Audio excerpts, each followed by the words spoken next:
Hey, ladies, welcome back to Woman Inspiring, Leading, and Developing Wild. Wow. This is an offshoot that we are going to begin, and it's called W.I.F because you know I love a good acronym. So, W.I.F, walking in faith every day. That is going to be a subset of women who are thinking about being married, wanting to be married, married, no longer married. So really it's for all of us, but it's navigating through the elements of wifedom in this day and age, trying to make our way through. And if you're in it, you know, you can't do it without faith. So I am starting off today. It's February 1st. Don't know what year you might be watching this, but today is February 1st. And what a good time to start talking about this thing called being a wife, because we are right at the entryway of this space that could cause some of the most pain and distress and problems within a marriage. Who knows what's coming up like 13 days from now? You said it, Valentine's Day. So I am here to warn you, don't drink the Kool-Aid. Now, if you think about that expression, that comes back from one of the most tragic episodes that we can think of. And in that experience, people were groomed and tailored and manipulated into drinking Kool-Aid that was poisoned so that they took their own lives because the person who was leading them led them to believe that if they didn't follow his instructions, life just wouldn't be worth living. So here's what I want to warn you. Don't drink the Kool-Aid of the commercialization and the romanticization of Valentine's Day. Let me give you a little 2 minute background. Valentine's Day, it is celebrated February 14th in this country, and I think it's spilled over to many other countries around the world. It's rooted in what would be considered something good. Like originally, it's from some of the old mid-time Rome where they celebrated, they had feasts, and they were looking at celebrating fertility and spring coming and things like that. Okay. Then it moved into about the third century as Saint Valentine, who was considered, there are a couple things in the history about him. One is that he intentionally married couples so that the men wouldn't have to go off to fight in a war. And another piece of the history says that while he was imprisoned, he wrote letters to, I think it was the guards or the king's, the Pope's wife. Pope's daughter, um, love notes, and he signed them Your Valentine, which is why people right now still say Valentine. By the way, it is Valentine, not Valentine for all of my people who keep saying it wrong.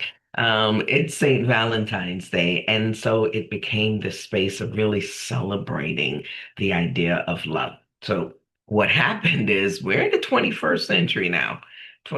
Yeah, 21st century. So you think about how many hundreds of years have been spent refining this concept.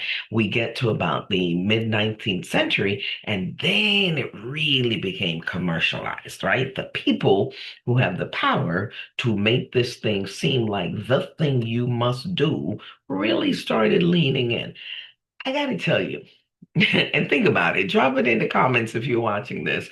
What are some of the things that are expected for Valentine's Day? And the problem with this, a big problem with this, is that it's gender biased because there's an expectation that the men in our lives are supposed to do some things and we just sit back and eat the chocolate covered strawberries. We drink the champagne. We get dressed for dinner and we're expecting them to take us to these amazing places. Right now, if you look it up for 2026, there is projected that we're going to look at about $200 spent. The average consumer, so that's an average couple spending about $200 to make Valentine's Day be the thing that the commercializing people said it's supposed to be. There is an expectation of over $29 billion to be spent totally just in the US buying gifts. And it's gotten now so it's not just for your spouse or your partner. People spend Valentine's Day money on pets, on friends, coworkers. Like, it has absolutely expanded to the pressure of the mini Christmas. So you haven't finished paying off your layaway on Christmas. And we are in Valentine's Day, and it has leaned into let's spend some more money on Valentine's Day just to prove that we love folks. Well, I got to tell you guys, I want you to take a pause and take a breath, because I'm going to take you to what I believe is really what the expression of love is. And that goes to my very source of everything that I believe is true.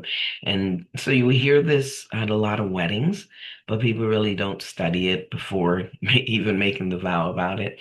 Um, but I just want to share with you what the Bible says about this love that we're spending all of our money buying pink and red stuff on February 14th. 1 Corinthians 13, and I'm going to read through the whole thing and take an extra minute on it. If I speak in the tongues of men and angels, but have not love, I am a noisy gong or a clanging cymbal. And if I have prophetic powers and understand all mysteries and all knowledge, and if I have all faith so as to remove mountains, but have not love, I am nothing. If I give away all I have and I deliver up my body to be burned, but have not love, I gain nothing. Love is patient and kind. Love does not envy or boast. It is not arrogant or rude. It does not insist on its own way. It is not irritable or resentful. It does not rejoice in wrongdoing, but rejoices with the truth. Love bears all things, believes all things, hopes all things, endures all things. Love never ends. As for prophecies, they will pass away.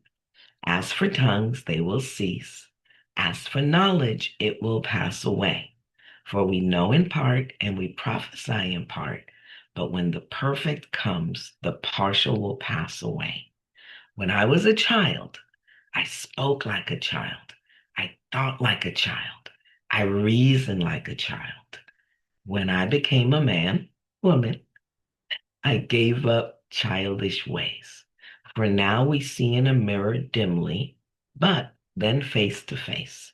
Now I know in part, then I shall know fully, even as I have been fully known. So now, faith, hope, and love abide. These three, but the greatest of these is love. So I want you to really marinate on that. And I'm going to be coming back to this over the next few times that we get together before the dawn of Valentine's Day hits, and really think about the spaces that we need to reflect real love. Not in how many balloons we buy, not in how many roses we buy, not in how many boxes of candy we buy or expect to receive, but what does it look like for us to love really and truly, deeply and well? This is going to be a wild Valentine's Day, and we're going to be wife, walking in faith every day. Wow.